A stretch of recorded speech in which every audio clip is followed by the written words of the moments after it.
গত কয়েক বছর ধরে ঈদে বাড়ি যেতে হেলিকপ্টারের চাহিদা বেড়েছে। ঈদের সময় যাতায়াতের ধকল এড়াতে ও সময় বাঁচাতে অনেক ধনী পরিবার এখন হেলিকপ্টার যোগে যাতায়াত করে থাকে।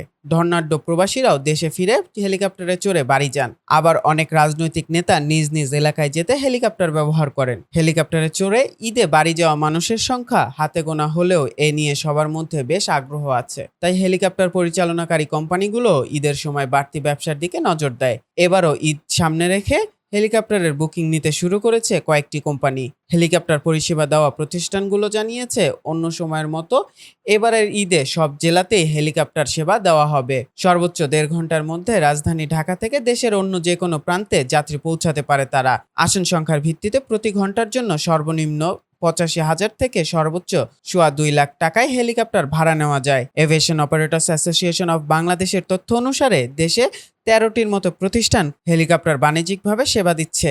এর মধ্যে উল্লেখযোগ্য হলো Impress Aviation, Square Air Limited, মেঘনা Aviation, Bashundhara Airlines, South Asian Airlines, BRB Air, Beximco Air, BCL Aviation আর এভিয়েশন, বাংলাদেশ ইন্টারন্যাশনাল এয়ারলাইন্স। তবে কয়েকটির কার্যক্রম আপাতত বন্ধ আছে।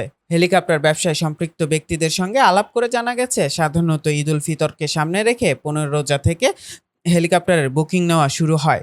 সাধারণত হেলিকপ্টারের ভাড়া নির্ধারণ করা হয় সিট বা আসন সংখ্যার পাশাপাশি প্রতি ঘন্টার হিসাব করে। 4 আসনের হেলিকপ্টারের ভাড়া 1 ঘন্টায় 85,000 টাকা, 6 আসনের ভাড়া 1,25,000 টাকা, আর 7 আসনের ডাবল ইঞ্জিনের ভাড়া সর্বোচ্চ 2.25 লাখ টাকা। তবে গত বছরের চেয়ে এবছরে ভাড়া 10 থেকে 25,000 বাড়ানো হয়েছে। 16 রোজার পর থেকে বুকিং বাড়বে বলে আশা করছেন এভিয়েশন ব্যবসায়ীরা।